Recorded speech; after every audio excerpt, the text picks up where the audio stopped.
Got it. Okay. Okay. Now we're live. Okay, great. Well, thank you everyone for joining us once again on Zoom. I think the first order of business is to approve the minutes from our last meeting, which was November 23rd of 21. The minutes were distributed and commented upon, and I would like to make a motion to approve. Do I have a second? Second. Great. Okay, all in favor? We could just do a show of hands. Aye. Excellent. All right, the minutes are approved. So the first matter before us is Connie Honeycutt and Kellen Davidson. Is there someone on that matter? Yes, there is. I'm letting them in.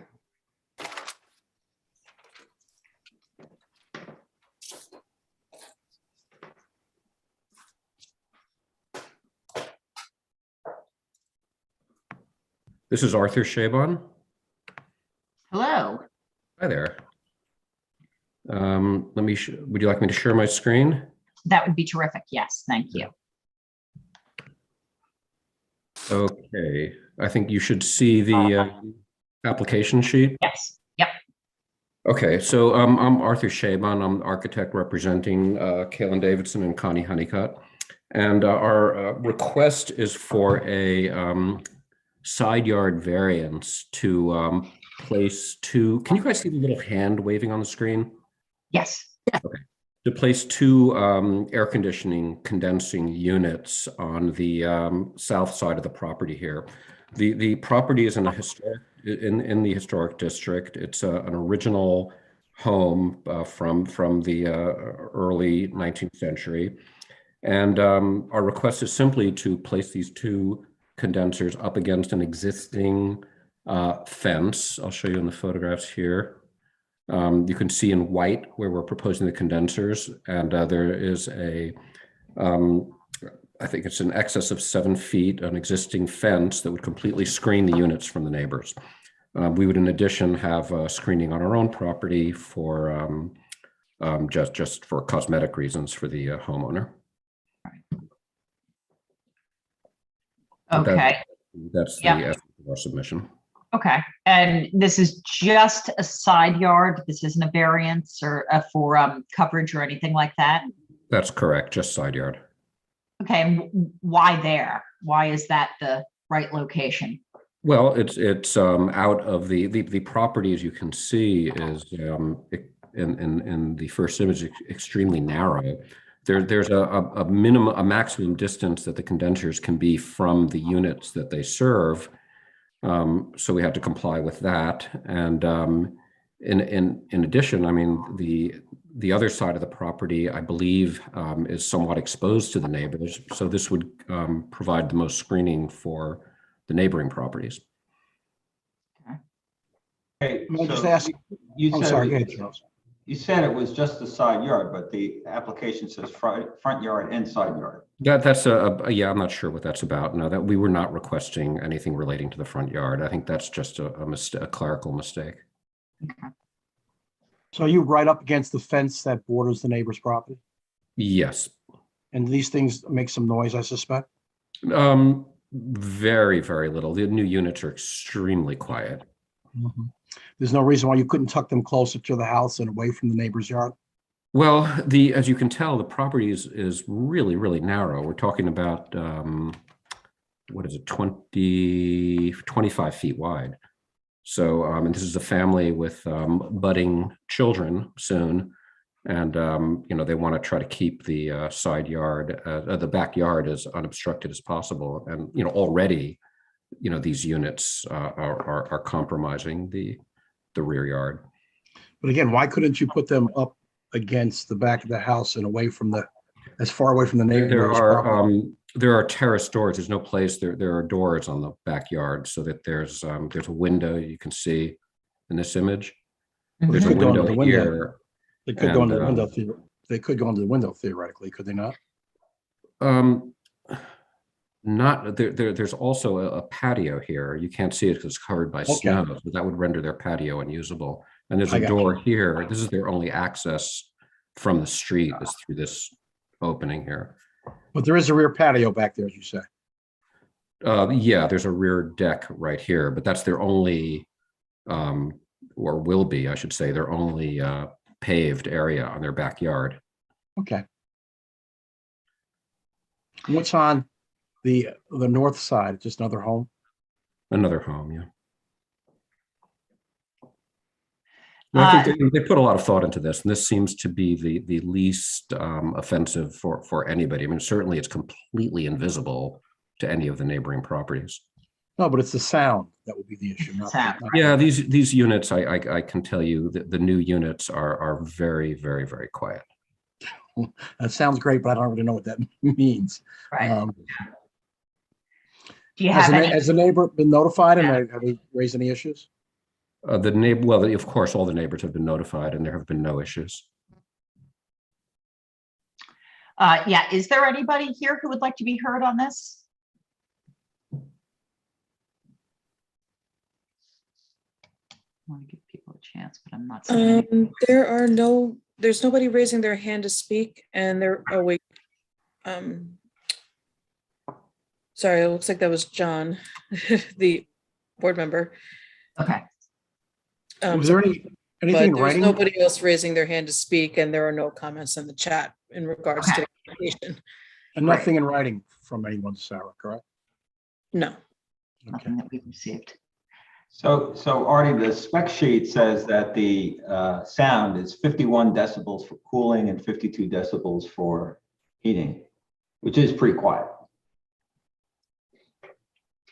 That's not bad. Okay. Does anybody else have any questions? Any board members have any comments? No, I'm sorry, I couldn't get, can you hear me now? Yes. Hi, John. How are you?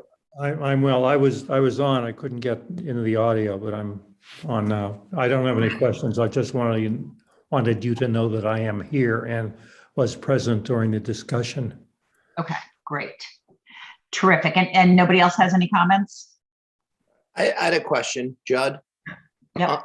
Under the window of the rear home, does the patio extend the full width of the home or just outside the French doors? Because it looks like the grass kind of slopes a little. The patio will extend all the way across. It hasn't been built yet. This home is under construction. Well, it's being renovated right now under another application. Which doesn't require any variances, I presume, No, including coverage. including coverage. So there's no patio there now, but earlier I thought you said that there was a patio. I thought No, the I patio was- misspoke. I'm sorry. The intention is to build a patio.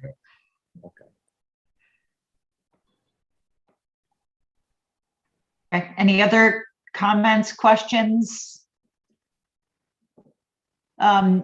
All right, I guess I am going to make a motion to approve. It's going to be, these are low volume units. It's going to be hard to find a place to put them other, it seems to me, than approximately where they are. And it looks like they're going to be appropriately screened from the neighbor. So I will make a motion to approve. Do I have a second? Second. Okay, and we will vote from top to bottom on my screen. So Charlie? Approve. I'm sorry, was that, did you vote? I said, yeah. Okay, good. Sorry, I couldn't hear that. I Artie? You said vote aye, approve, yeah. you said approve, actually. I think you said Okay, approve. that's good. Yeah. I'll say yes. Okay, Judd, Yes. John, Yes. Rosie, Yes. and Ken. Yes. Okay, thank you very much. It is approved, and I will be sending out the letter at the end of the week. Okay, thank you all very much. Thank you. Okay, so the next matter before us is Parvin, 61 Butterwood Lane West. Do we have anyone appearing on that? Yes, there's somebody here.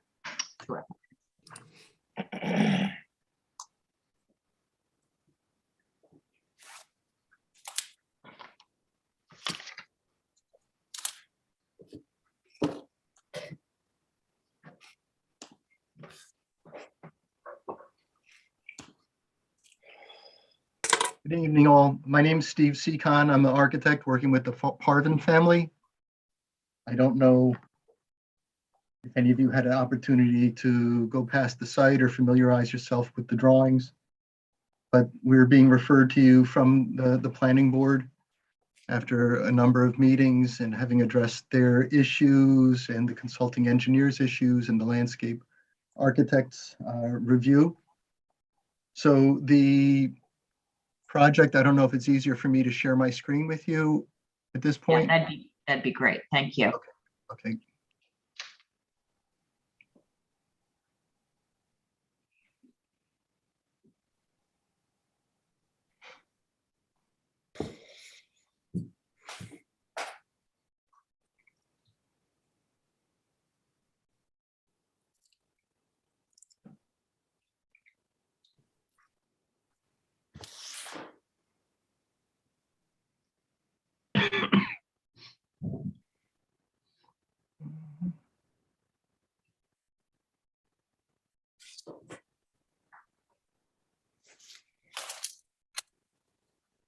We're stuck over London at the moment. Okay, let me.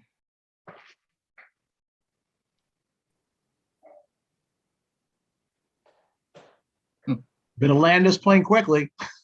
I apologize for, all right, let's.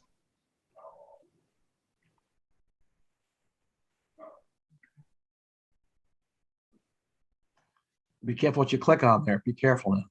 Yeah. Um, wow, okay. It just appears. Oh, okay, phew.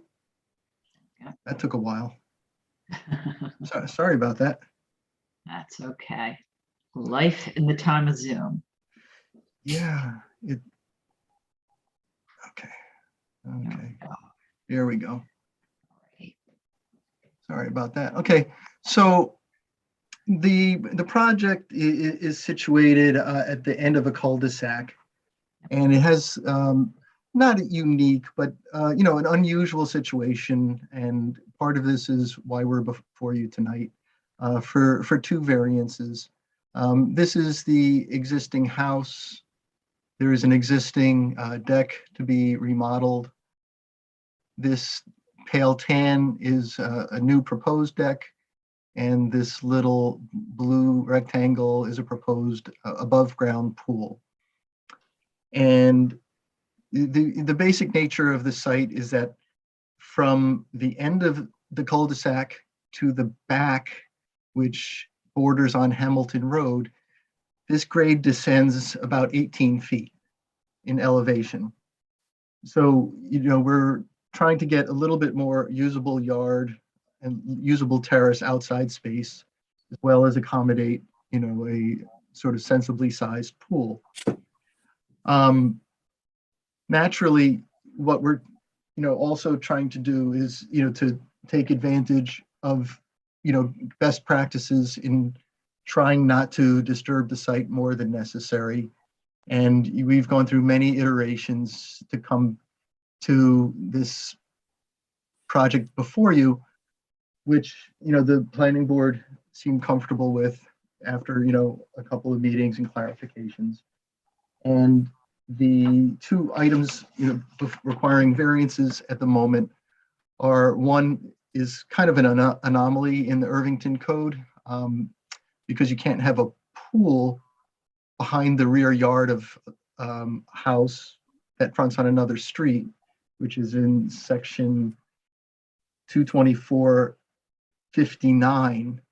So, given that this essentially has two front yards, one of the variances is, due to this kind of condition of having the two front yards, this being the Butterwood front, which is at the cul-de-sac, and Hamilton, which is basically northbounding on that premises.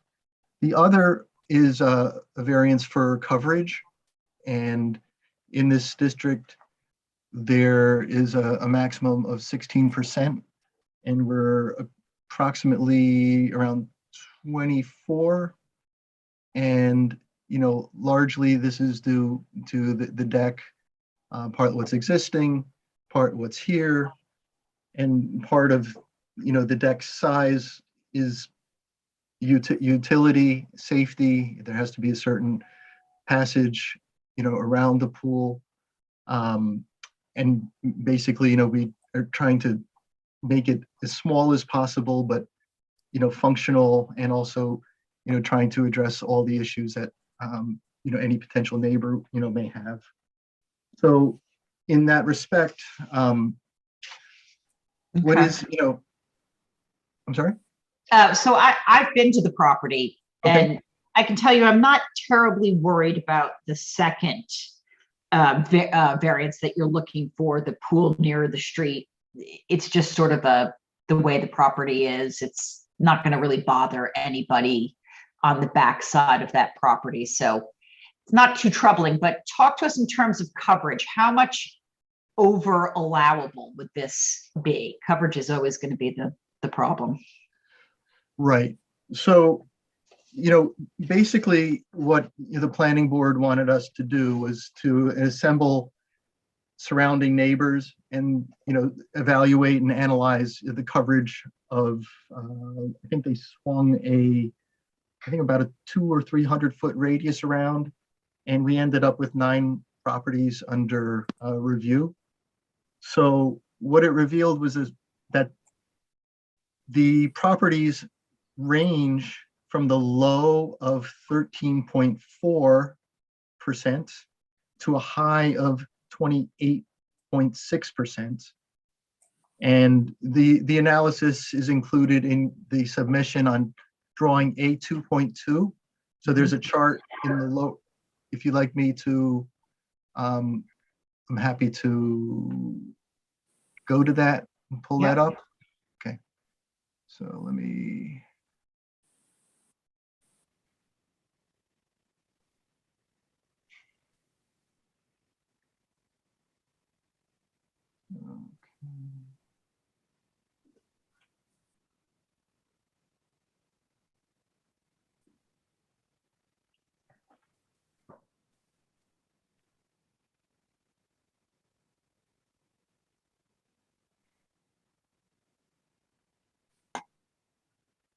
So this is a chart that we compiled of these nearby properties. So basically, what happens is that we're at 19.4% for our property. And many of the, I misspoke when I said 24. Sorry, that was, but you could see that, when we do the actual analysis, and this was reviewed with Han Engineering, the town's consultant, and we get an average of all of these of 19.36%.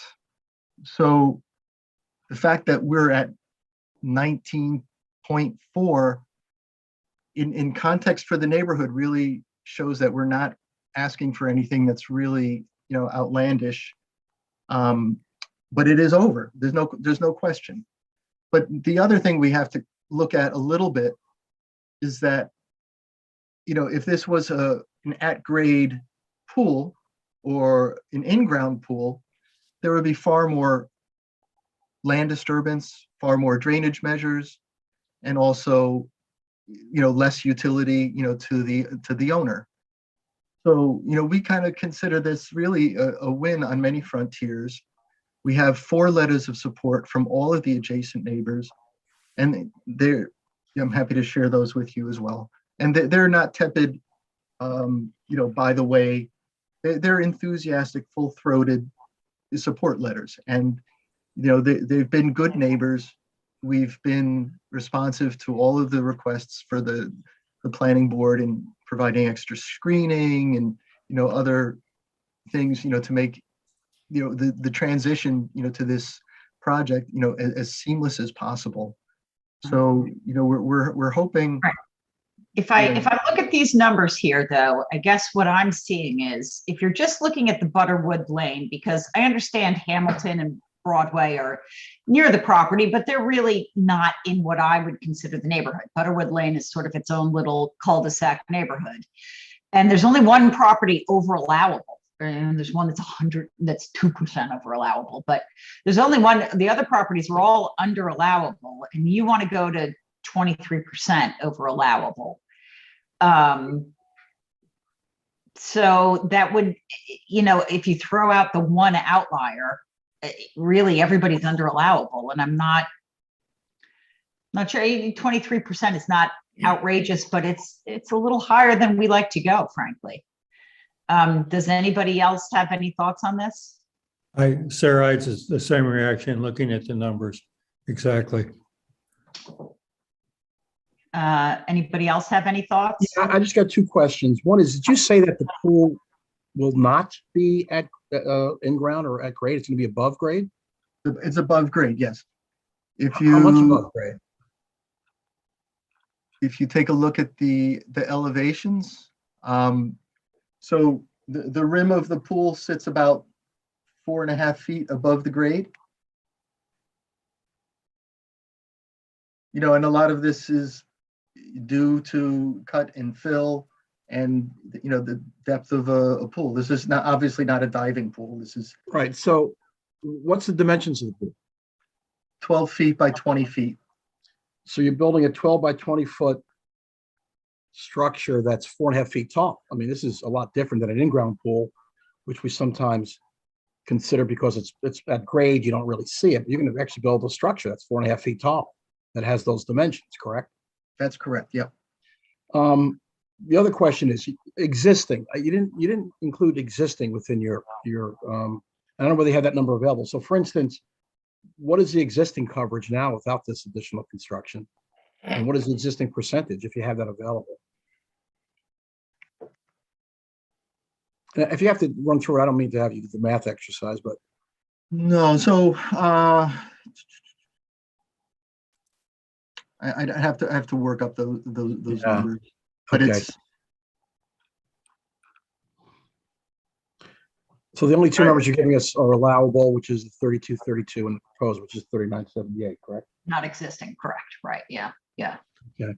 But Yeah. again, to say that again, this is going to be a 4.5 foot tall structure you're building here, correct? correct. Okay. I mean, there'll be a little part that's recessed, underground, but only, the pool is not built to be a retaining wall. Okay. This is Yeah. Judd. I had a question on the height. You'd mentioned, Sean, 4.5 feet. On my notes, when I reviewed the materials, I saw about 5 feet 2 inches, and then an additional 4 feet for the fence. So that would be like a structure over 9 feet. Did I misread that, or is it about a 9 foot from grade to height? If you include the guardrail that were required by code, yes. 9 feet. Okay, so not 4.5 feet, but 5 feet 2 inches, and then the 4 foot. Yeah, the 4 feet, right? Because Okay. the 5 feet is the barrier that's required by the Irvington Pool Code, and then the 4 feet sits above that. I would suspect that if you built that structure of that size, you probably need a FAR variance as well. That's Whatever. That's just his comment. that's Meaning the bulk really increases the impact of the coverage, in my opinion. But then again, I mean, really, this is it's a guardrail. It's not a bulk item. It's not living space. It's the result of having an elevated deck. I mean, the elevated the railings are they're not panels. They're open pickets. Below the deck is lattice. It's not bulky, solid, walls. It's meant to be, prohibit, animals from nesting underneath and putting some mechanical equipment under. You don't have a rendering of the pool from looking at it from on the height side, do you? By chance? Yeah. That'd be great.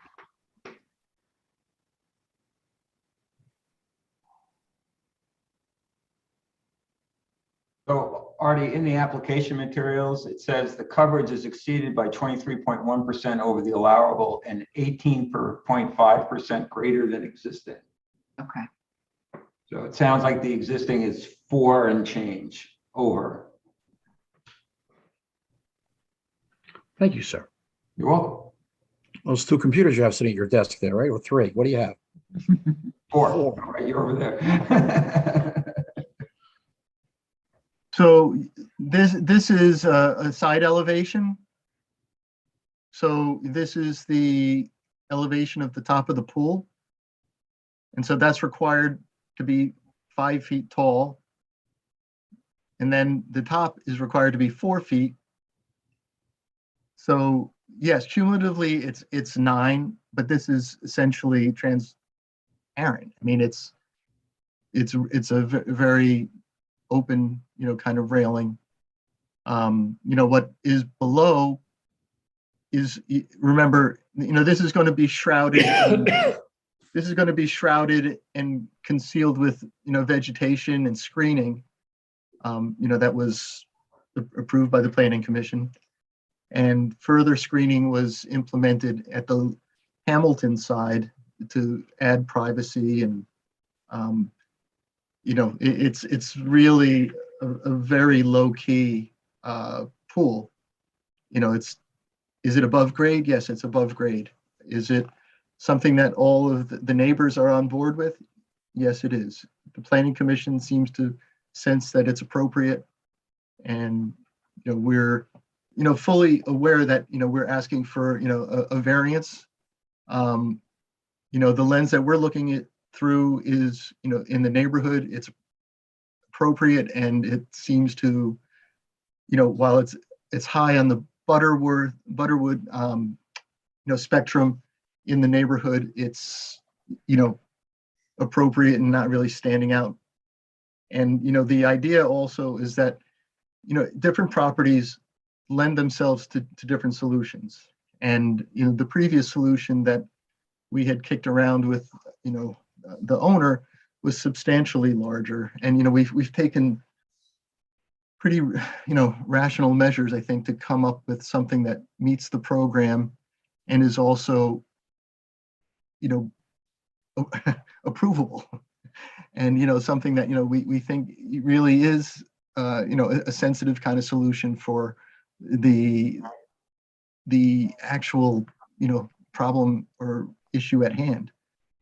So, we're trying to make it both safe and usable, and be aware, that we're not trying to set, a tough precedent for you guys to follow, later. Are there any other comments from any other board members? Well, Sarah, I didn't quite follow your numbers. I see 2 houses on, Okay. one's on Hamilton. That's what you're saying. One's on That's what I'm Hamilton. saying. Right. Correct. So, Yeah. so if we just look at Butterwood, right, this is going to be way above the median. Yes. Yep. Way above the median. Forget about the average. The average doesn't. Right. tell us anything, Right. Anybody else have any comments? I just have a question, and this is Rosemary. You gave us the dimensions of the pool itself, or at least I think it was the pool itself, but there's some decking associated with it, and I assume the fencing runs around the entire sort of the deck plus the pool. Is that right? Correct. We're adding some decking to basically create an L shape around the pool, so that people can, sit, watch their kids, and, basically not trip over one another. So we're trying to be mindful of, the utility, the coverage, and the impact, and, hopefully, try to thread the needle properly. Could we go back to that top view? Because that's pertinent to Rosemary's question. I'm curious Yeah. to understand that.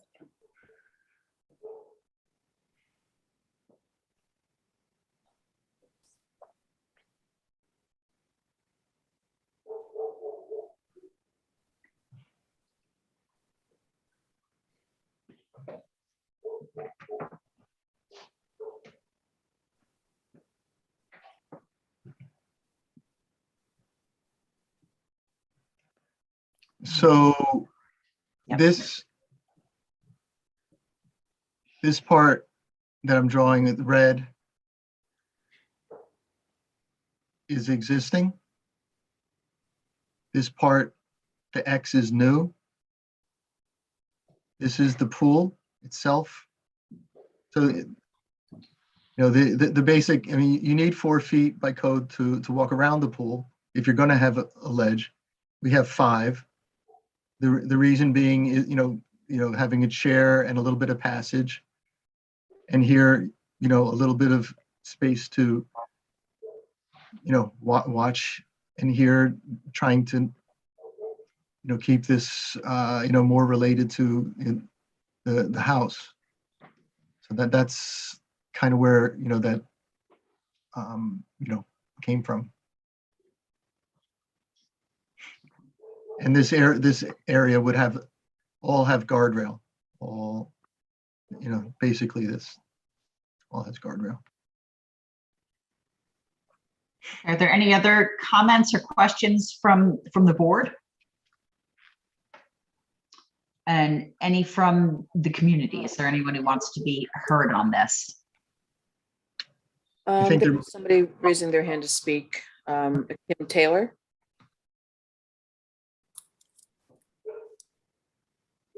All righty. Good evening, ladies and gentlemen. Kim Taylor here. My family lives next door to the Parvins, and I consider myself the luckiest lady on the block here on Hamilton Road to have moved in next to such a family.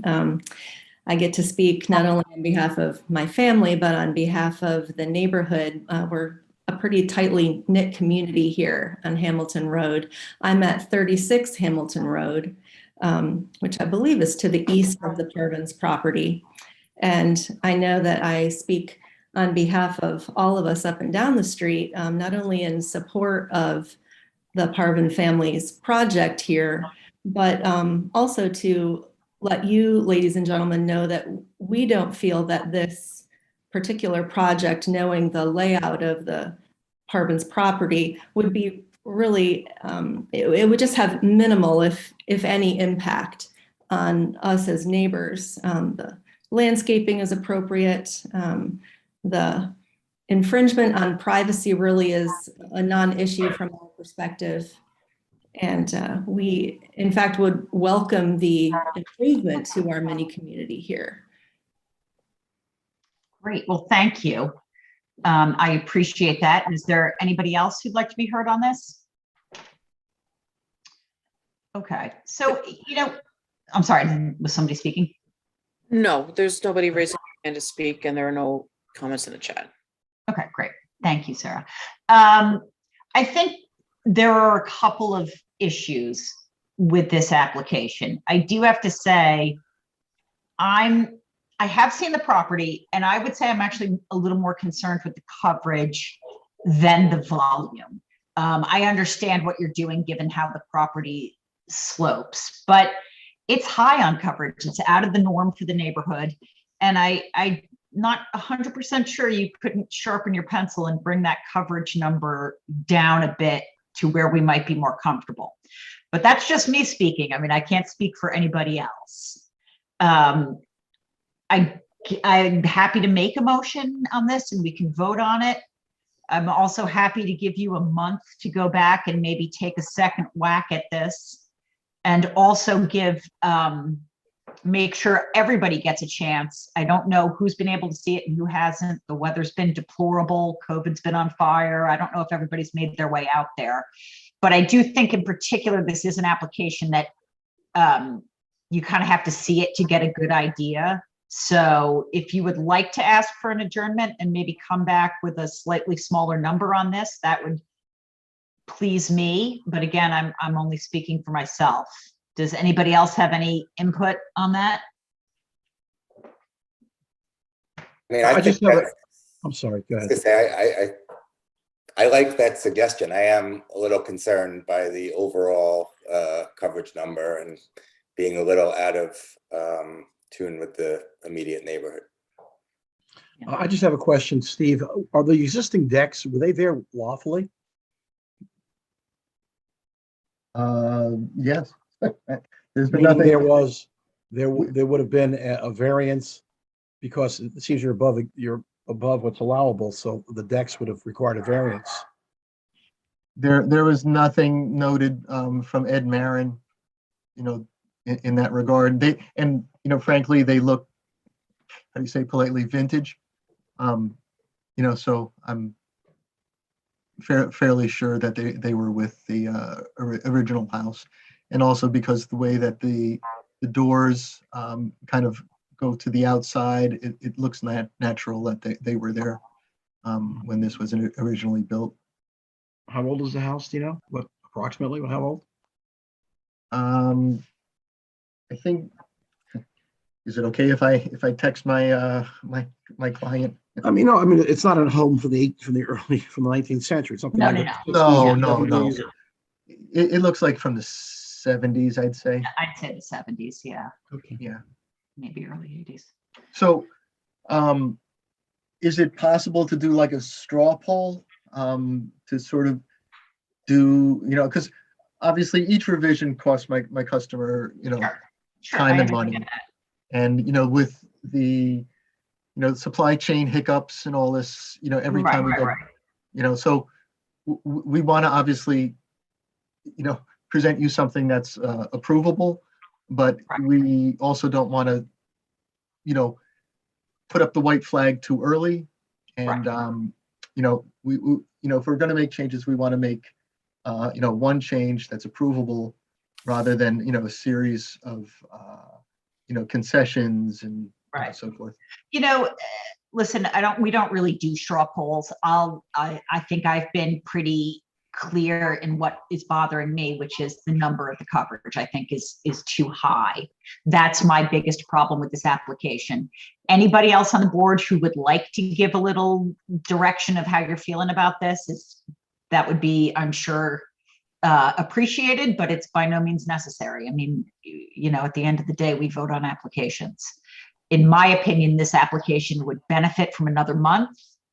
And as I said, sharpening your pencil a bit and bringing that coverage number down. Anybody else? I agree with you, Sarah. Okay. As do I. Okay. Anybody else have anything to say? So would you like the chance to adjourn this for a month? Yes, because it doesn't look like it's going to be voted our way in its current condition. Okay, so let's kick this into February. And like I said, I really would encourage everybody over the next month, if you get the chance to get out there. It is a unique piece of property, and I think it in particular does benefit from being seen. And I would like to see that number come down a bit. And that's it, but we'll adjourn it for a month. Is there any sense of the magnitude of change that you're looking for, or is it just, because, we're looking for efficiency and also, trying to make this, as painless as possible, for everybody, be respectful of your time, my customer's wallet. Yeah. Yeah. I mean, I would certainly like, at a minimum, to see it under 20% over allowable. But the closer you could get that number to 15, I mean, you have to, obviously, there's certain safety things and parameters, but I'd like to see that number come down, another 5 or 10%, if you could get that number down. That's, again, just from my point of view. I can't speak for anybody else, but we do go over allowable, but not much. And that neighborhood is not a neighborhood that has gone much over allowable, if at all. So to get that number closer to 15% over allowable, that would be better. This is Judd. I guess I had another question, Steve, if it's okay. Mhm. Above ground versus a grade pool. If the pool was, in ground, would all of that decking, that raised decking that adds to the foot, the coverage be needed? And why wouldn't an in-ground pool be feasible, which would reduce the coverage of all the decking? It's about twice as expensive. Okay. All right. Okay. Right. All right. So I Okay. guess, yeah, we'll see you next month then. Okay, thank you for your Okay. feedback. Okay. Yep, Have a you good night. bet. Thank you. Okay, the next case is Wade, 65 Havemeyer. Do we have somebody on that case Yes, we do. application? Yep, thank you.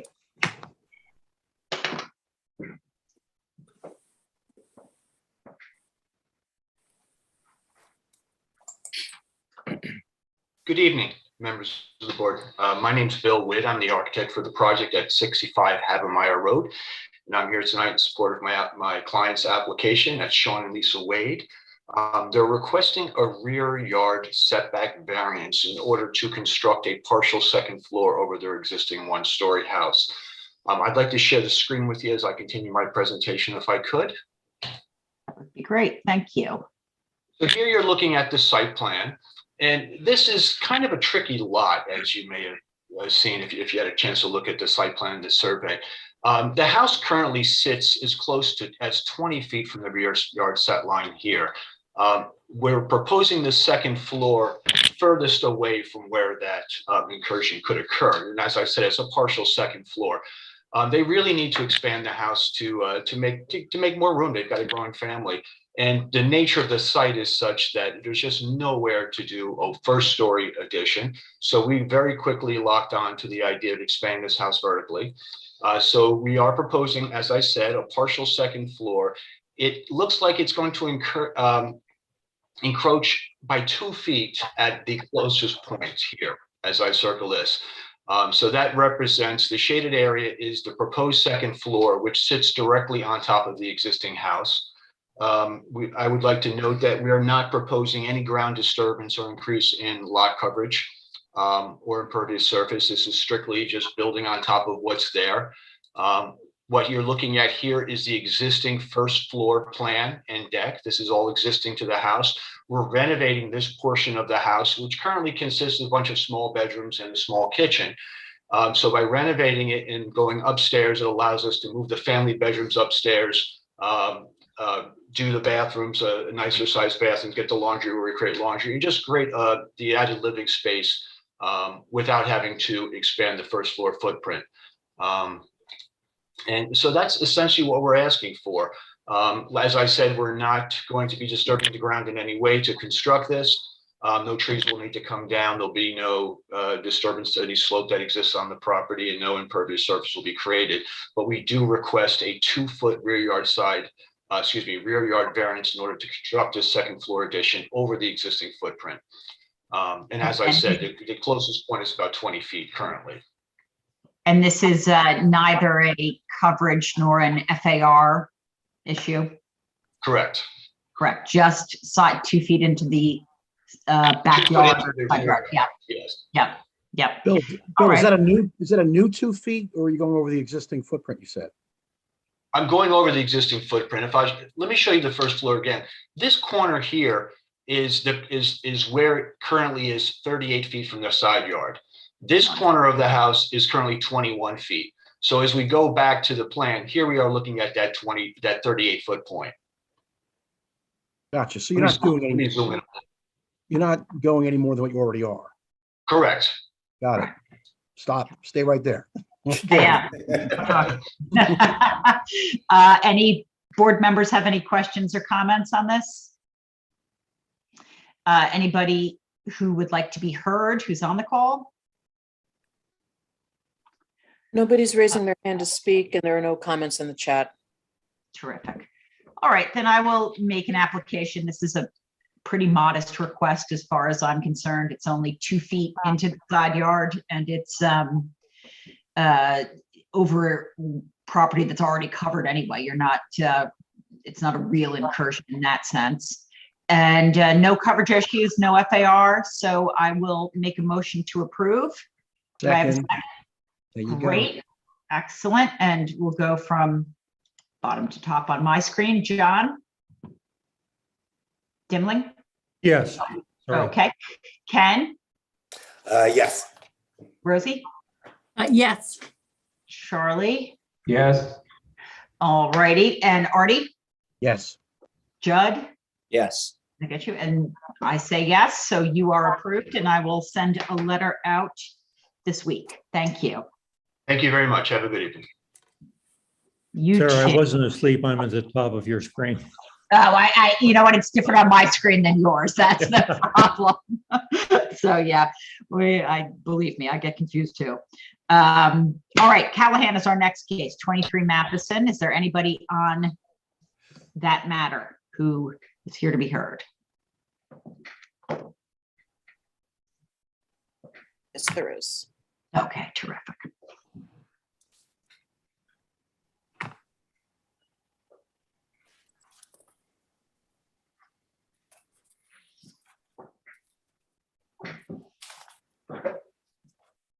Hello, Hello. how are you this evening? Good, thanks very much. How are you? Doing well. Let me get my information up and we can go Sure. through this. Terrific.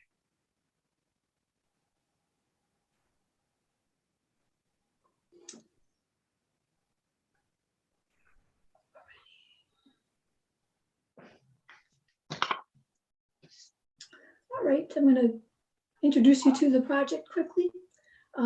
This is on 23 Matheson Park Place.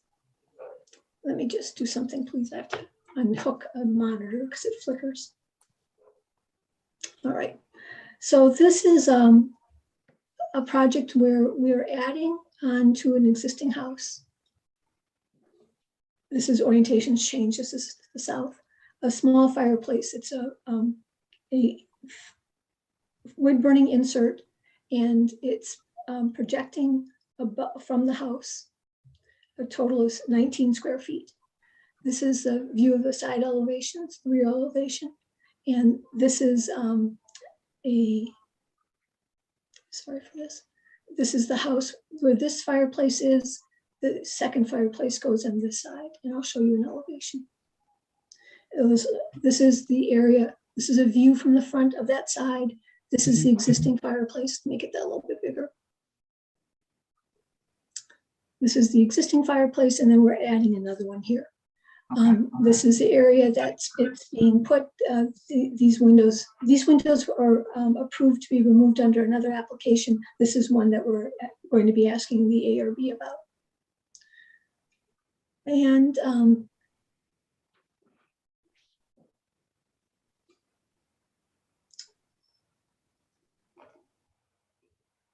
so the drawings are, as I showed you, this fireplace is footprint, 19 square feet. This is a family room it's being put into. It's basically a box, it's an insulated box, insulated flue, self-contained unit. And it projects out approximately, I think I have it as, let's see, 2'4" from the back out into the house, and it actually is over an areaway, so it doesn't going into the ground. And it's 8 will be 8 feet wide, and that's because of the insulation and the air intakes and that are needed for this type of fireplace to provide combustion air. The box itself is much smaller than 8 feet.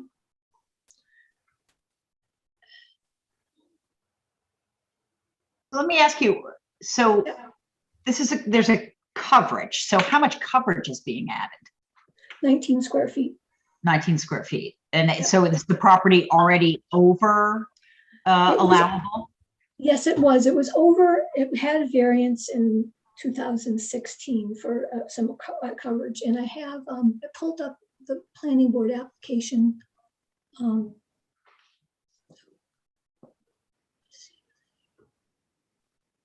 Yeah, the planning board, where I did the calculations on the coverage and whatnot. Mhm. And I'm gonna have to scoot down. So this is coverage, and I have added 19 square feet, 20 square feet, but we ended up over greater by 0.3%. And Greater than existing, right? And so Yeah. greater than allowable, you were at what, 16.9, and now you're at 17.2. Is that what it? yeah, I think that's pretty Ends up. close. Yeah, it was a small increase of 0.3%. But I have to say, I'm a little confused because we only talked about coverage. In the notice for this meeting, it mentioned FAR, floor yeah. area. And Yeah. this calculation we were under. We were greater than existing, but we were under the percentage of allowable. allowable. That may not be maybe a small mistake, but yeah. So that's the situation. So we went to the planning board. They passed this on to you for your words of wisdom. And And why the addition of the fireplace? Just a heat situation, just atmosphere, just out of curiosity. They're redoing the whole kitchen. There's an interior permit application, Okay. and it involves just reworking their kitchen, the family room, into a much more usable space for them. This is a room that it does have a window on it, but it's not really used. The shades are down. They would like to have a focal place. They have a gas fireplace in the room, and they wanted to go to wood too. It was just a way that they wanted to improve the home. The gas fireplace had been there, I think, when they bought the home. So it's really just an extension of an interior renovation for the kitchen and family room area. Any board members have any questions or comments? Anybody who wants to be heard on this? I was going to just say that everybody loves a fireplace, so why not? Yeah. And it's such a That's really small, such a Well, small. I'm thinking they're very wise to come here in January, not in June. Yes. Yeah. We can all appreciate the need for a fireplace right now. All right, so Very I'm going to nice. make an application, and the only problem I'm having with this application is, do you need an FAR variance or not? So I think I'm just going to make an application to grant the coverage variance, which is obviously very, very modest, and I guess an FAR variance to the extent that you need it. I think that's what we'll do. Do I have a second to that motion? I'll second it. Great. All righty. So Charlie, Yes.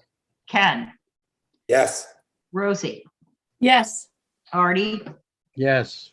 John, Yes, Judd, Yes. and I'm a yes as well. So I will send you out a letter later this week. Thank you. Thank you very much. I appreciate your time.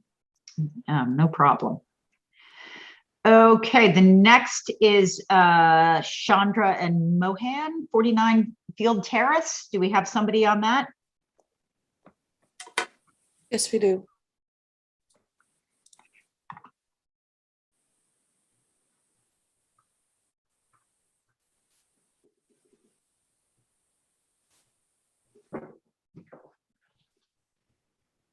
Good evening, Douglas McClure for Shivani Chandra and Sumit Mohan at 49 Field Terrace. This is a project we're adding a sunroom addition to the rear of the house and relocating the driveway. The existing property currently exceeds allowable coverage by 738 square feet, or 27, almost 28%. But our proposed changes, we're going to reduce that coverage by 9.5%, or 322 square feet. I'm going to share the drawings now.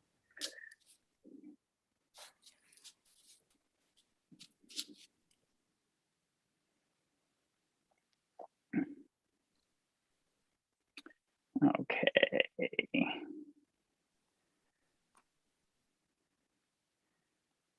Where am I here? Here we go. So right here, we have the existing site plan of the house. And you can see the house has a great deal of coverage here. Oops, is this gonna work? Yeah, here and in the back. And what we're proposing is to build the sunroom addition over an existing patio and to remove a lot of this coverage in the front and the back. One of the major problems with this site is this driveway right now, especially in the winter, especially right now, it's very, very steep. It's very hard to navigate in and out of. So what we are proposing is to bring the driveway around the front. And by doing that, that allows us to get rid of this very long walk in the front of the house, which you can see in the dotted red lines here. And you have just a little sort of drop-off area with a shorter path up. We're removing, as I said, this sort of pathway in the back, and the addition is over the existing patio area. And that's our request. You're not, when you do that addition, it's not going any further into the yard. It's just what's already there. Exactly right. Okay, great. Any questions from anybody on the board? And, or is there anyone who wants to be heard who's joining us tonight? No? There's nobody raising their hand to speak. There are no comments in the chat. Great. All right, well, Doug, you had me at reducing coverage, so I'm going to make a motion to approve. Do I have a second? Second. Right. Alrighty, so let's see. Judd, you say. I had a question. Okay. Yes. Sorry. No, that's okay. The driveway, the new driveway, that's not counting towards coverage, correct?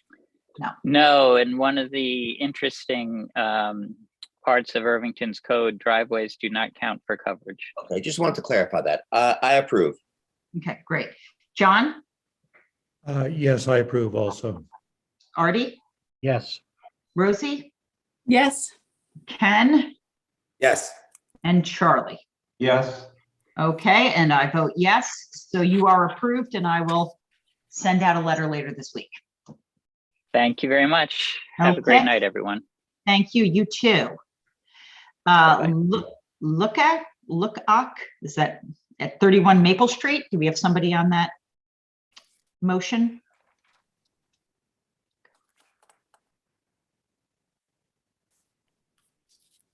Yes, we do. Great.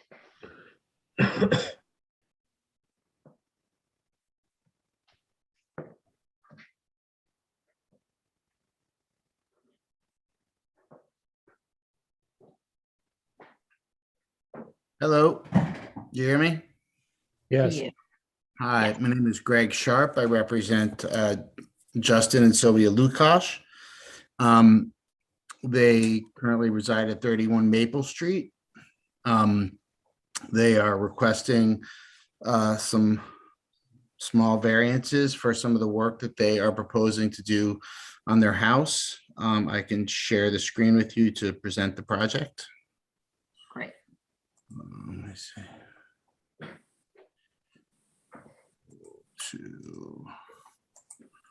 Okay.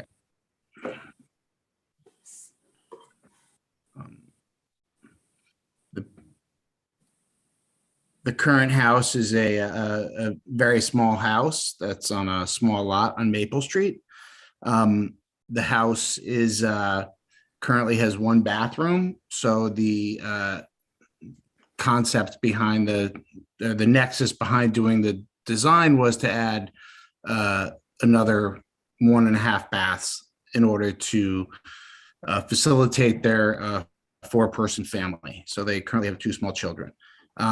The proposal that we are talking about doing is basically to add a small addition and patio onto the rear of the house. And it's in keeping with the architecture of the neighborhood.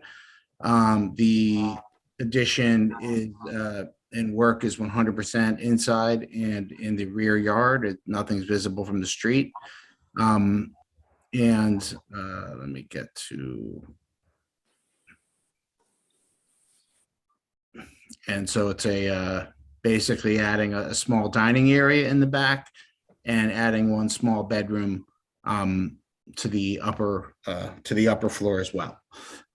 So relatively small, modest addition, working with the existing architecture of the house. This is a rendering showing, just to give you roughly conceptually what we're proposing to do with the project. And we've been through the planning board, and they recommended that we come and see you guys next. So, alrighty. So talk to me about the coverage. Where are you over existing? So over allowable already? Yeah. So the existing house is pre sort of zoning. It was done before zoning. So the existing condition is currently over coverage as well. And so by how much? It's over by Can you blow that up for us? That zoning table, make it larger. Yep.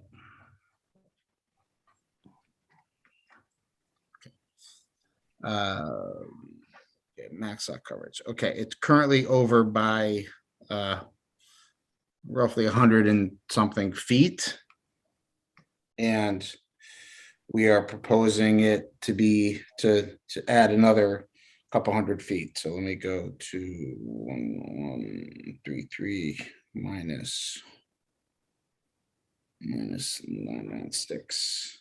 It's currently the current condition. It's over 137 square feet over coverage, and from that we would be 1485 minus 1133 would be 352 above that. So relatively small lot size, and I guess the only way to really look at it, so this is all on grade though, so this is all so even though it counts as coverage, I don't think it would have any negative impact on the neighborhood or community. It's basically on grade, so it would not be elevated. It would be sort of part of the landscaping of the property, and so that's a significant amount of the coverage is because of that, as well as the existing garage and Could you blow up that zoning table again, please? Yeah. I'm trying to think. It looks like you're about 24%, give or take, over allowable right now, and you're looking to go to like what, about 150% over? Yeah, it looks like you're essentially doubling the overage. Yeah. Well, yeah. Right. Yeah. Well, yeah. And also, aren't you going into the rear setbacks? Am I reading that wrong? No, I think I don't think we're violating the rear setback. Here's the. Well, do me a favor, go back up again. You keep the zoning table up in front of us, would you please? Yeah. It looks like the numbers say that you're intruding. I think it's going to the patio and not to the. I think it's going to the patio and not to the building. So I believe it's supposed to go to the building. I think you're right. There's something there that says something different, but that is not what it is. The current setbacks are in compliance. The variances for the FAR and for the allowable coverage. Yeah, and for the allowable coverage. So which we understand that's what we have to do. Wait a minute. Looks like your side one setback is already non-conforming, right? So that's right. So let me explain this one condition. So this is basically the difference between this is the current setback. So this is even a chimney. So this is in line with the chimney, but this is the current setback of the house. So the current setback of the house is there. we were just having our patio come out, I guess, just a little bit tighter to the side. Yeah, but it really doesn't work that way. I mean, correct me if I'm wrong, but if you've got an existing intrusion and it's a non-conforming lot, now you want to increase the other area of that, you got to come back and ask for a variance on that one. So you can't just presume that the patio can equal the pre-existing non-conforming use. I mean, you need a variance for the patio on the side yard because that's new, right? The patio is new, yes. Right. So again, your broken line is showing an intrusion that's inside the setback for which you've not requested a variance, which is required for that. If you're going to intrude beyond the building line or the setback line, I should say, which is really 10 feet if you think about it, right? The existing setback line is 10 feet. So you really need a variance to go from within the 10 feet, not just, not just the 2 inches or 1 foot or whatever. And on the rear yard might be the same argument, I think. Right? It's 30. No, the rear yard is within the rear yard is, this is the proposed building. So we're 33, feet away from the lot line. So the addition is within there.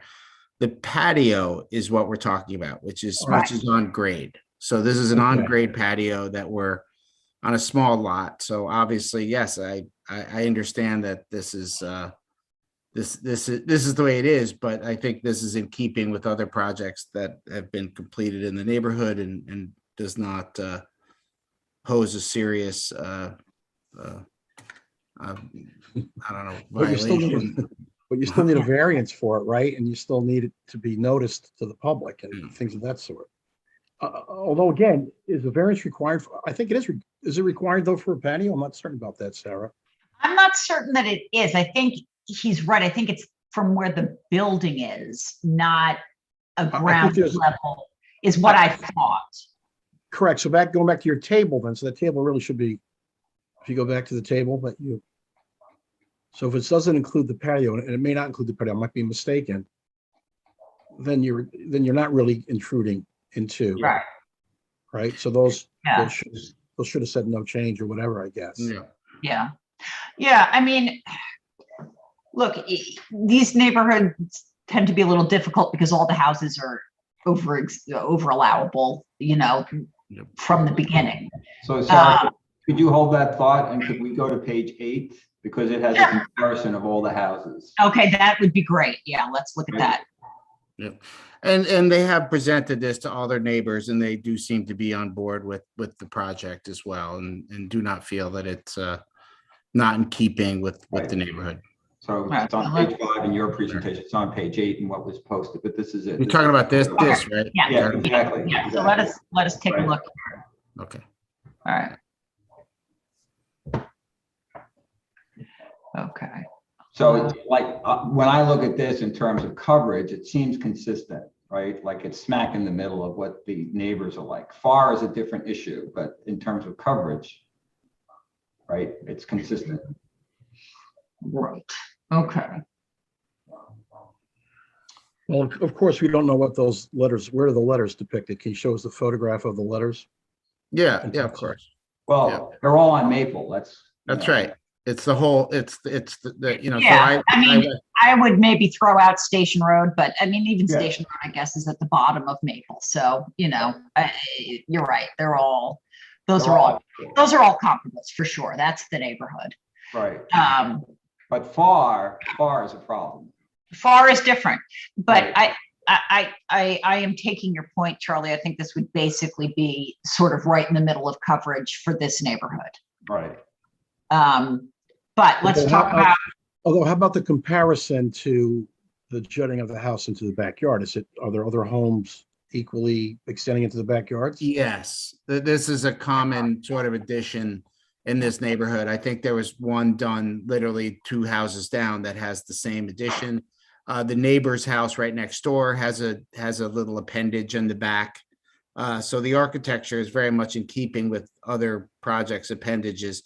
This was sort of, historically, this is how that was done, right? You just add like a shack onto the back of your house and these houses sort of would grow in that way.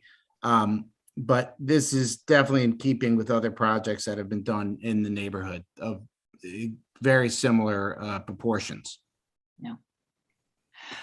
So let's talk about FAR. Okay, so FAR is, I believe,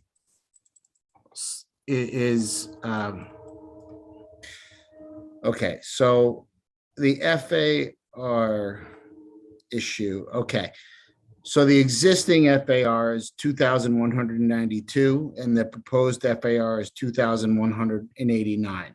So this has to do with how the FAR is calculated according to the town and the way the building is calculated on the interior of the building.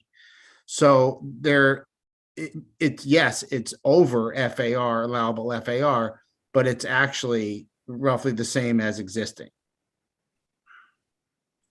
But there is no denying the fact that we are building an addition onto the back of the house. So it's, So how do you do that? I'm not sure I understand that at all, actually. I believe it has to do with You're a how nice the guy, attic- Greg, but how do you do that? I believe it has to do with how the attic is calculated. So it has to do with the attic space has something to do with the calculation and how it's calculated and what counts and what doesn't count. So are you essentially getting rid of the attic and using that space? I don't think we're getting rid of it. I just think it counts less. So I think it was. Are you changing it at all? How the attic is no, constituted, or we're are not. you taking out stairs to the attic?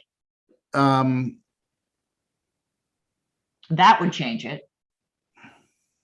How do you access the attic right now? Let's check. I mean, it's been a minute since I've. Okay.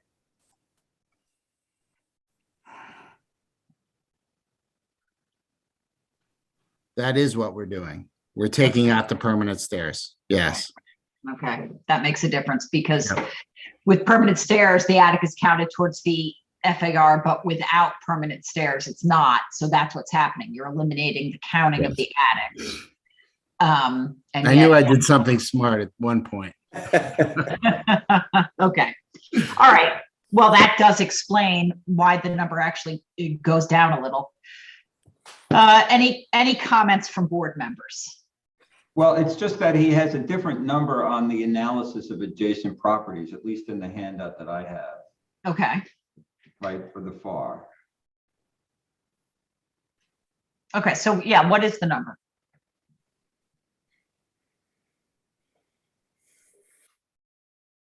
Right, so the number here proposed, he's saying it's 1877.5, and in the other chart, he said it was 2,189. So now I'm kind of confused. Yeah.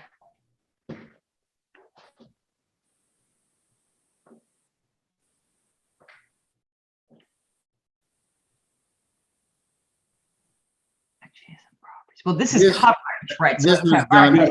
the last two columns are FAR. Yes, Right. Yeah. Yeah, those are two different numbers. What's the number?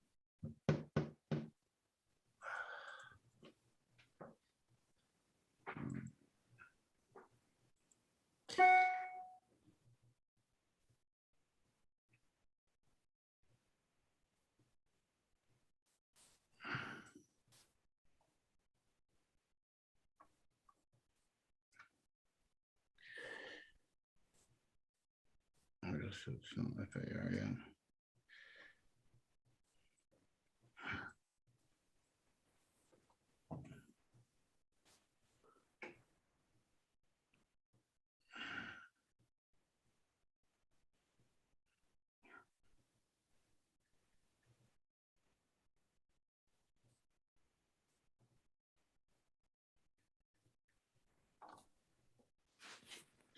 Oh, I'm getting. Why am I getting? I guess that was due. I guess we did not take that reduction on that original calculation where they calculated the entire FAR. They didn't take that 50% reduction. So what is this coming up with all these different numbers? I do not know what is happening here.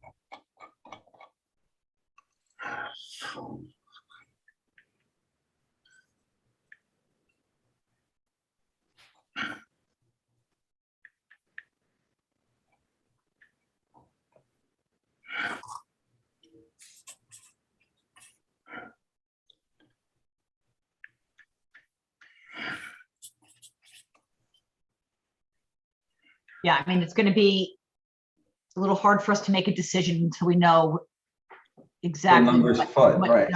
Yeah, but I don't think we can make a call unless we.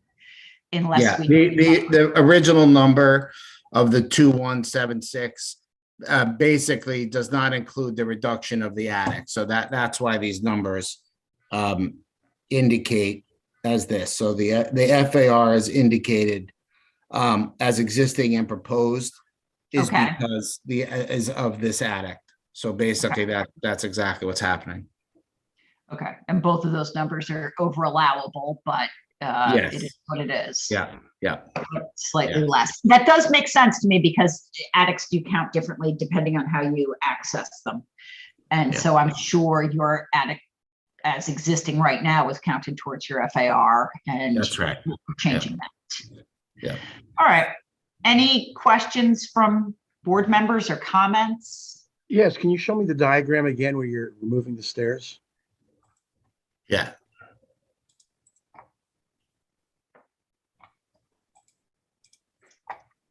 Let me zoom it up here.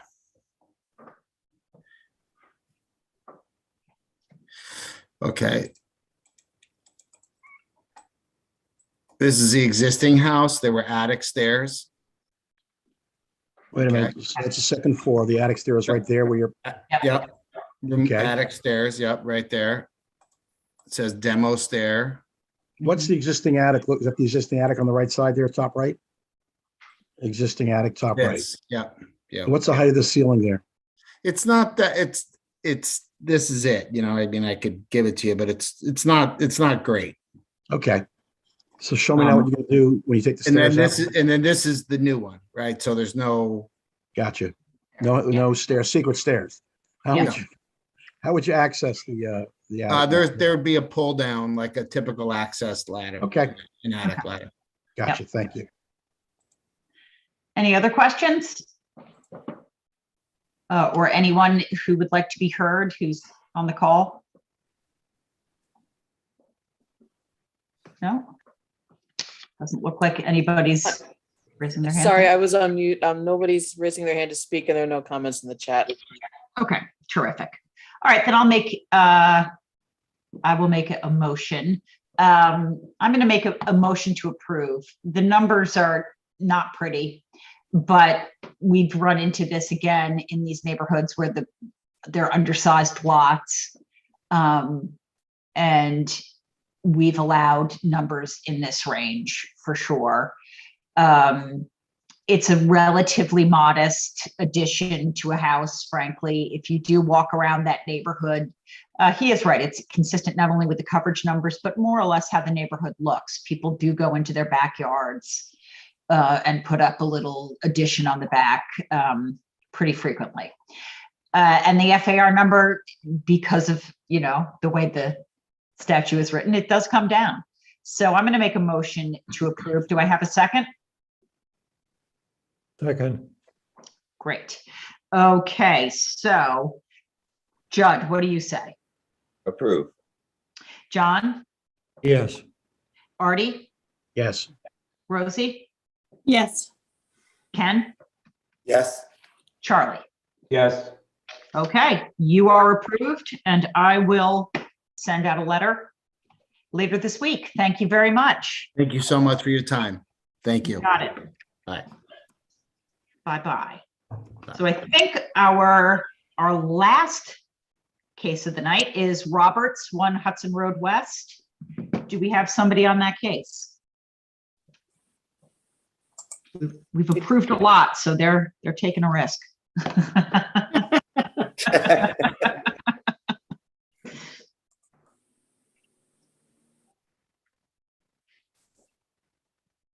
But what would a zoning board meeting be without John Malone being? There you go. Here he is. Oh.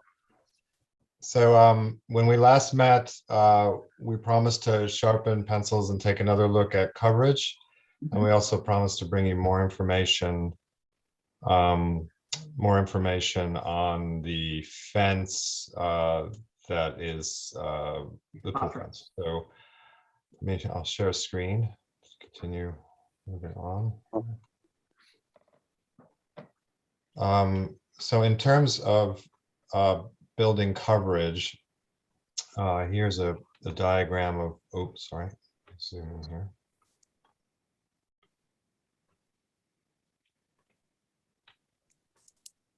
So the items that have been bubbled are reductions in coverage, and basically what we did is eliminate additional coverage where we could in the area coming out of off the deck in 2 locations. There was an extended walk here. On the south side of the building, there was a walk and patio that was reduced. At the bottom of what was the original main entrance to the building, there was a few steps that were removed. Ultimately, we removed about 500 additional square feet. So overall, our coverage on the existing is where it is right now, including the undocumented, is 8,311. And the reduction that we are right now that you're seeing here is a reduction of about 677 square feet. So initially there had been an overall in both cases, what we originally brought to you, there was a reduction in coverage of about 150 square feet, and that's been expanded to 677 in terms of the reduction of great. square feet. The other variances that we were looking for, I think we discussed before, were related to the property having 3 front yards, right? So the variance required for pool associated with being behind the rear wall of the house, we looked at that last time. The pool is outside of the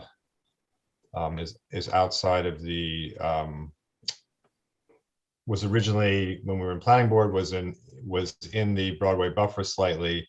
It's been pulled outside of the Broadway buffer, so should be no impact there. So then let me just go to the site plan quickly. Sorry. Navigate.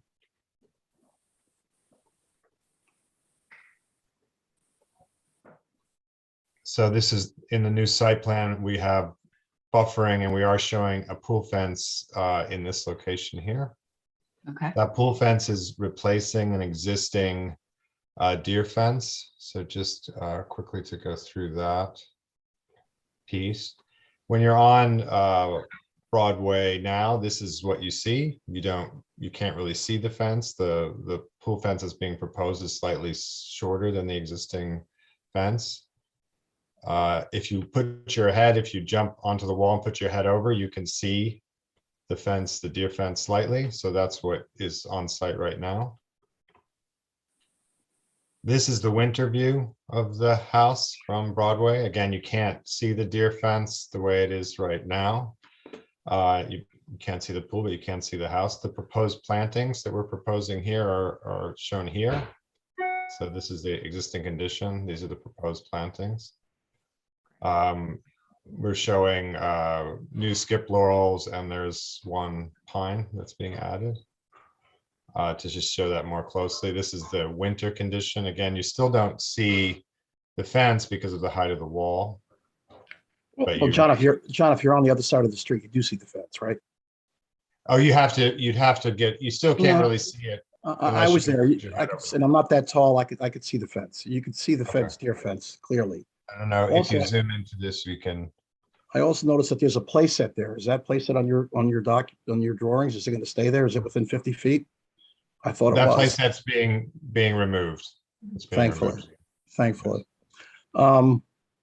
And so then also included in the submission was some examples, sort of an analysis of the fence condition elsewhere on the street. Mm-hmm. Let me see if I can get to that quickly. Sorry.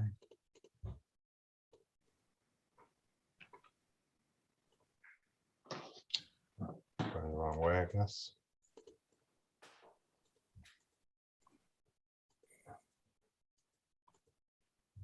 Oh, sorry, wrong. That was the problem.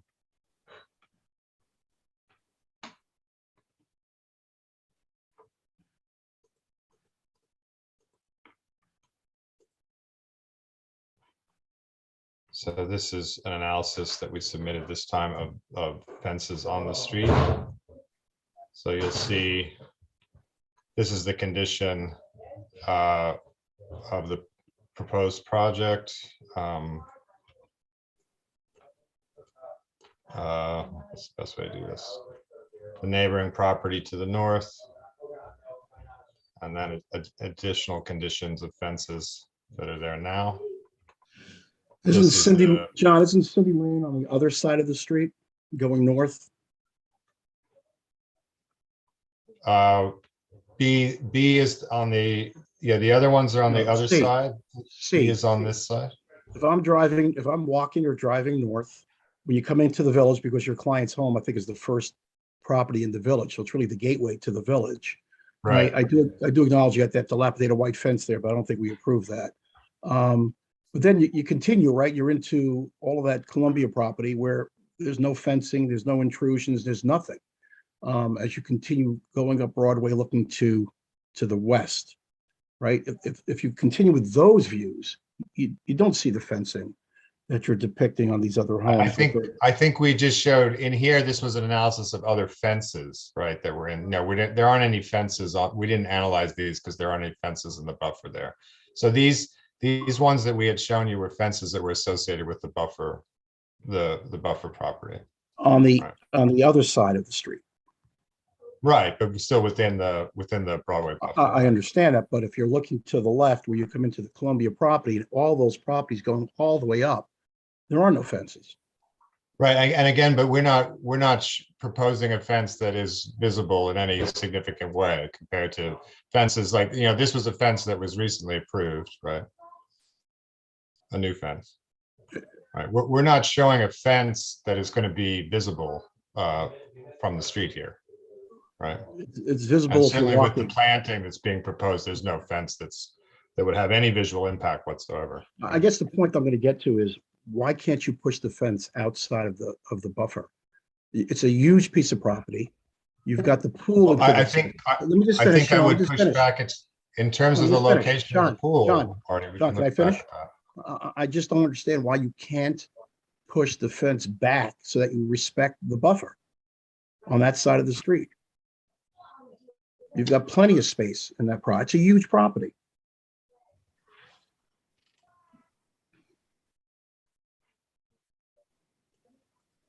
I mean, the statute Yeah, says good. no Let me just find the intrusion. Okay.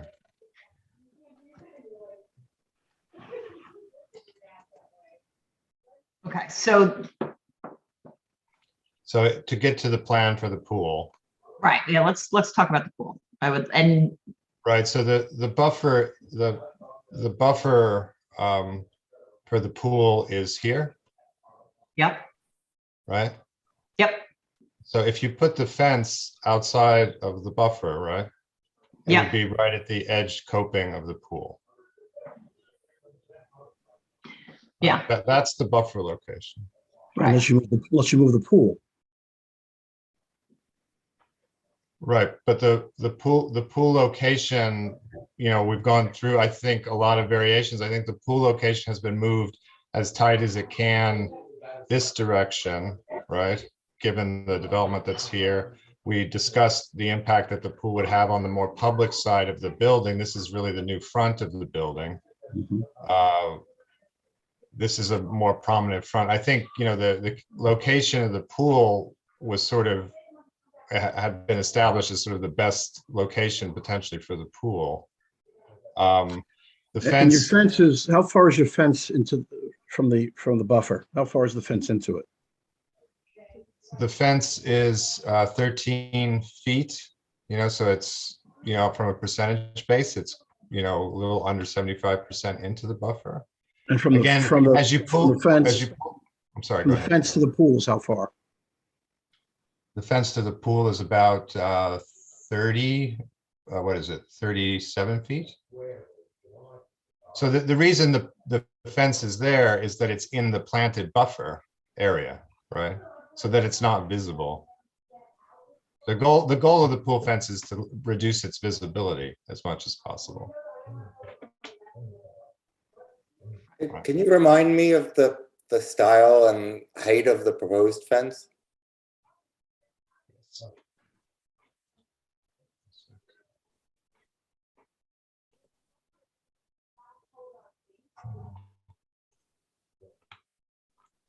So the proposed fence is a metal fence like this. Okay. So again, but this fence wouldn't be visible again because this is the proposed condition, right, with evergreen plants. And the height relative to the current deer fence? Is 1 foot shorter than the current deer fence. Okay. Okay. John? But if you move Oh, sorry. the fence back, it's not going to be more visible, is it? Did you say it'd be more visible? Why Well, it is would be visible if you move the fence back. I'm just trying to understand what the benefit would be of moving it back. If you move it back, it would be on the inside of the existing trees, and it would be visible, I guess, when you're inside the pool. There's a potential as the fence moves back, if there are any openings, I guess it would be potentially more visible, just like the house is visible through some of these conditions. Sean, I think you have that backwards. We don't have to show the benefit. You have to show the need to have the fence within the buffer. I think it's reverse. It's your burden to show that. Well, I think the way the code is read is that there are incursions allowed in the buffer, and that the incursions into the buffer need to be buffered with plant material. That's how the code reads. The code doesn't read that there should be no incursions into the buffer. It says that any. You know what the code says. You know what the section says, 22497, about the burden on homeowner, less intrusive ways, and things of that sort. I mean, you've been doing this a lot longer than I have.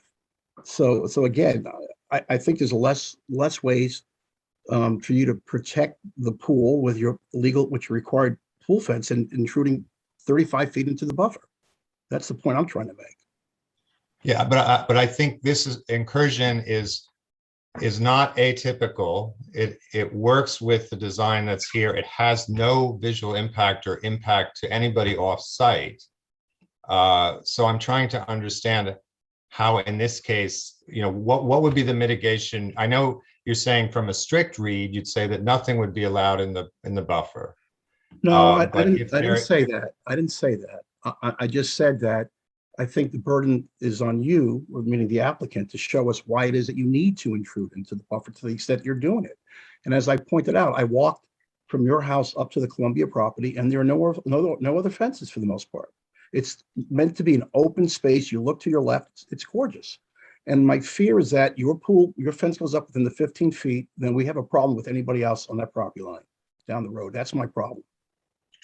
Well, I think in terms of, if we're talking about, potentially talking about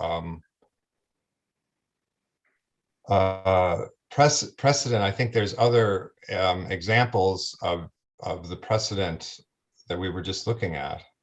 On the right side. Are recent, where the fence is unbuffered with the same condition. So I'm trying to understand.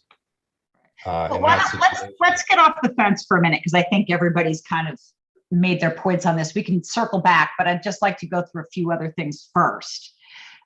So John, in terms of coverage, you're bringing coverage down, right? Yes. And that's obviously, there were a few issues with undocumented things, but overall it's being brought down. Correct. The intrusion into the Broadway buffer, that's the fence. We've talked about that. We can come back to that. And then rear yard setback, that's the pool, correct? Is that what's the encroachment into rear yard setback? Oh, I think this is the pool equipment that we were showing here. Right. So that's what I wanted to talk about. So where's the pool equipment? So the pool equipment is located here because there's an existing fence that's to remain, and we're putting the pool equipment outside of that fence. So again, the pool equipment is extending into the buffer by 1 foot there. Okay. And talk about the impact on the nearest property. So the nearest property is here to the north. Right now, this property is within its side yard. It's tighter, it's non-conforming in the existing side yard, and there are AC units already in that location. The pool equipment, we've submitted to you guys the the noise associated with the pool equipment. It's basically a 45 dB situation, so it's much less than, you know, it's sort of a low level library. It's not a loud unit. The AC units are louder than what's being proposed.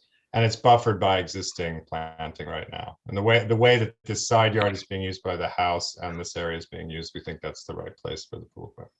Right. Any other board members have anything to say? I mean, we can get back to the fence in a minute, but any other comments? Anybody have anything they'd like to talk about? I wanted to just go back on the coverage. I appreciate that John was saying there's an additional reduction of 677 square feet.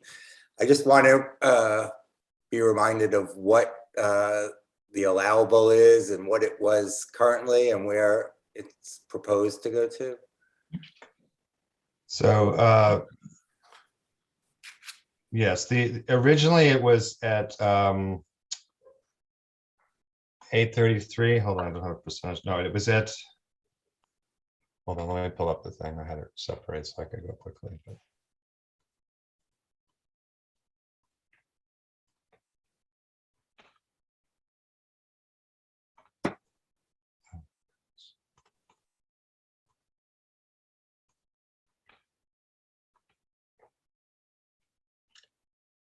So here you can see that the original coverage, the existing allowable is approximately 7,000. The proposed is now 7,631.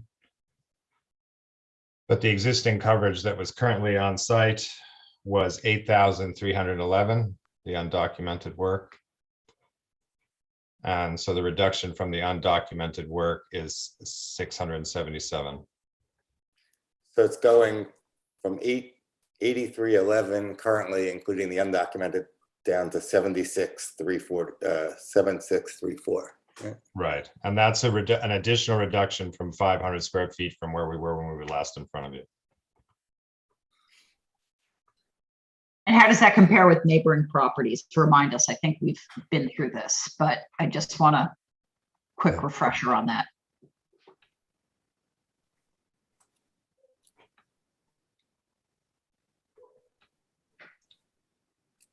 So that it is, the existing was at 162, it's being dropped down to 147. There's examples at 158.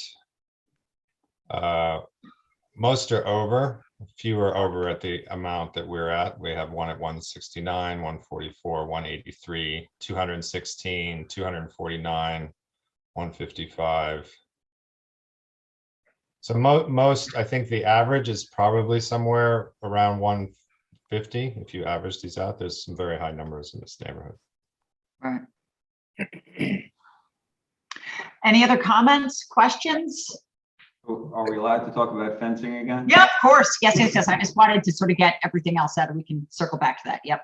So I just want to point out that there is in fact a wrought iron fence at the entrance to Ardsley Avenue as you travel west, right, on both the north and south side of the street. And there is wrought iron fencing from West Clinton Avenue to Station Road on the west side of the street as well, right? Yep. Right at 100 Broadway Memorial Park. It's solid fencing, right? Yeah. So it's really, I'm not as convinced that that the buffer lets everything look pristine. We do have fencing on the west side of that street. Yep. I would just note that the Memorial Park is probably about half a mile away, but I understand your point, Charles. Okay. I had an observation, John. Property E, 2 Ardsley Ave East. Do you mind just zooming in on that? Because I can't figure out what's on that fence there. Because that's the aluminum fence, but I mean, this has nothing to do, but I can't figure out what that doesn't look like. It looks like it might be some kind of covering, like a privacy covering of some sort. Okay, all right. I just didn't remember that being approved. What's not? All right, I remember that property, that's all. All right, anyway, just a sidebar there. Right. All right, anybody else have any comments? All right, then I'm going to make a motion and we'll see where this goes. May I just ask Sarah, because there's yeah. four, I guess there's four variances that Right. you break them out so that. 'cause we Okay, can so approve- Not that they'll be disapproved, but at least we can express a vote on each one of the items. right. Okay. So they are encroachment into the rear yard setback, intrusion into the Broadway buffer, right? Coverage. Is there a fourth one? The pool nearer to the Yes. street? Yeah. Yes. The pool is nearer to the street than to the main building. So I'm going to make a motion to approve. The coverage has been brought down a good bit on this. And frankly, the coverage is pretty much in the middle of what that neighborhood supports and has. So I'm going to be okay with the coverage now that it's been brought down a good bit. The fence just doesn't bother me as much as it bothers Artie. I don't think it's that visible. And I actually do think to push it back would both look kind of silly from the homeowner's point of view, which is something that we need to take into consideration. It's maybe not the winning point of view, but it is something you take into consideration. And I don't think it would improve the view from the street. I do think if you push it back 50 feet, it would be visible from the street. And the pool, I think we've spent a good deal of time. I do think that's probably the best location for the pool. It's a funny piece of property, and it has a couple of different roads running through it. But to me, I think this is an acceptable application, and I'll make a motion to approve. Do I have a second? Second. Great. Okay, so thank you. So Charlie, what do you say? We voting on all of them at once? Yep. or- Yeah, I think we're voting on it as an application. Yeah. I'm not happy with the fence either. And I'm really not happy with it. So I think I'm going to vote no. Okay. Ken? In all, I'm okay with it. I'm not as bothered by the fence, and I do appreciate what they've brought it down to in terms of coverage, and so I would say yes. Okay, Rosie? Yes, for me too. Okay. Artie? If you're voting as one, I have to vote no as well. Okay, John? I agree with Charlie and Artie. I'd like to approve everything except the fence. But if that's the vote that if that's a decision I have to make, I vote no. Okay. Judd? I'm okay with the fence where it is. So yes, on all four. Great, okay. And I vote yes, so we're at 4-3. But I'm trying to think who are the members and who are the alternates. So me, Artie, John, so that's no, yes. Rosie is a yes. And Ken is a yes. So by a vote of 3-2, it does pass. So who's the alternate? The alternates are Charlie and Judd, right? Is that correct? Or is it Ken? Well, it doesn't matter because they both voted the same way. So yes, it passes by 3-2. Wait a minute. Wasn't there Okay.